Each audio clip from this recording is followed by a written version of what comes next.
సంతోషంగా పార్టీ కోసం ఆశ్చర్యం ఉండేది. ఆ టైం వచ్చేసరికి 1-2 పోయేవాళ్ళకి దాని సంతోషం లేక దుఃఖపంచ వచ్చింది. ఏంటమ్మా అంటే రాగానే అన్నది కాదు నీరసంగా ఉంది. నేను 2 సంవత్సరాలు చూశాను. దేవుడిగా రాత్రి కూడా మా ఇట్లా ఉపవాసం ప్రార్థన చేసుకో, దేవుడే సహాయం చేస్తాడు, నీ సొంతతలంతో నువ్వేమి చేయలేవు, ప్రార్థన చేసుకోమని చెప్పి ఉపవాసం ఉంది కష్టంగా చెప్తానే వస్తాను.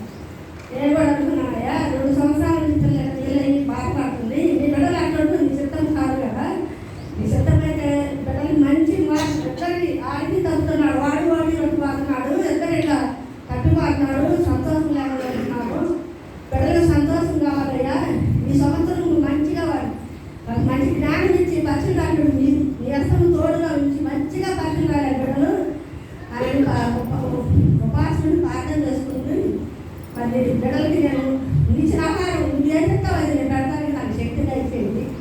అయ్యా బిడ్డలకి మంచి సంతోషం ఈ సంవత్సరం 2025లో సంతోషం రావాలయ్యా. నేను దేవుడికి సంవత్సరం అంతా అడుగుతాను వచ్చాను, దేవుడు గొప్ప కార్యాలు చేశాడు, ఎన్నో చేస్తున్నాడు.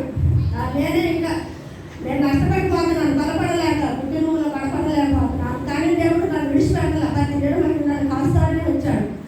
ఆయన నా చేపట్టుకొని నడుపుతున్నా కూడా నేను ఇంకా బలపడలేకపోతున్నాను. అవధంగా జీవించుకున్నా నా కొరకు ప్రార్థన చేయండి, పట్ల ప్రార్థన చేయండి. బిడ్డలు మరి కలిసి కుటుంబంలో ప్రార్థన చేసుకోవాలి. నాకు చాలా ఆసక్తి. ఒంటరిగా ప్రార్థన చేస్తున్నాను, ఒంటరిగా పేట తెగిపోతున్నాను. 7 పేటలు పగలు అంటున్నావు అయ్యా, నేను కుటుంబం ప్రార్థన చేసుకోవాలంటే అందరం కలిసి కుటుంబంతో కొడుకు కుటుంబంతో మేము 4-5 6 6 రక్షణ పొందాలి. కానీ 4 బలపడలేదు. కుటుంబం ఎవరంతా ప్రార్థన చేసుకుంటున్నాం, చేస్తే చేతలేదు. అందుకే నేను బలపడలేకపోతున్నాను అయ్యా. మళ్ళీ సంవత్సరం తీర్మానం చేసుకున్నాను, అందరం కలిసి ఈ సన్నిధిలో